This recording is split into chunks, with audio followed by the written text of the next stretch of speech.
Hi students, it's Miss Foutz. I am so excited for today's video because today we are going to be working on writing conclusions for our opinion writing pieces. Conclusions are one of my favorite things to write because it's where you take all of your great ideas and you package it together nice and neatly and present it to your reader. We want our conclusions to be strong and powerful. So grab paper and a pencil and let's get started. Okay students, so for this lesson we are going to be working on conclusions. We're going to be using this worksheet today. You can find it linked below. If you're one of my students, you can find it on our Google Classroom, or you can always create your own with paper and a pencil. What have we already done? Remember, we brainstormed a plan for our opinion writing. We wrote a really strong introduction, and then we wrote 3 important reasons with examples. So a conclusion has several parts. It has a hook.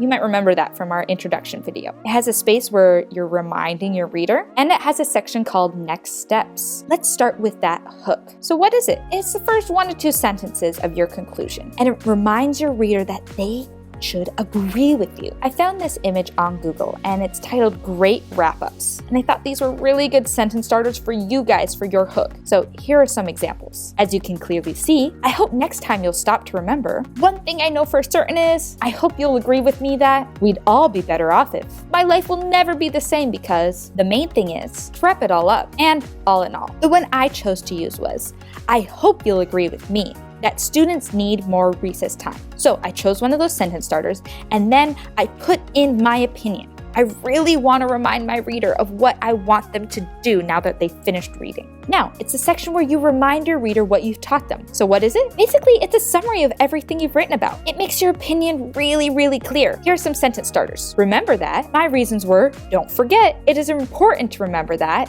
And you should always end with the sentence starter, and that is why. You see how I made that sentence starter much bigger? Because I think it's really important for you to put into this section. So here's how it looks all together in my writing. It is important to remember that kids work so hard all day long, and they need to take breaks. Also, recess helps us to exercise and get our energy out. Don't forget that scientists say that kids who get more recess actually do better in school. And that is why there should be more recess for all students. Do you see how I reminded my reader of my 3 reasons? And then I ended with my opinion again. For this section, you should rename your 3 reasons again that you've already written and finish it off with your opinion. Now, this part's kind of fun. It's the next steps.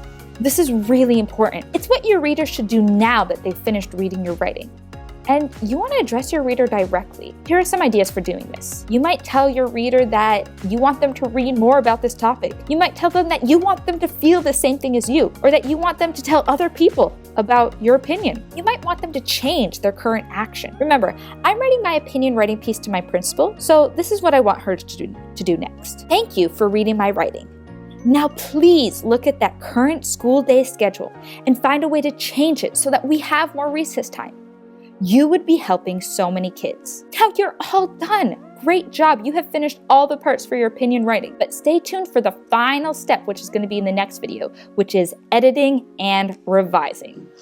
You did it! Great job on finishing your conclusions today.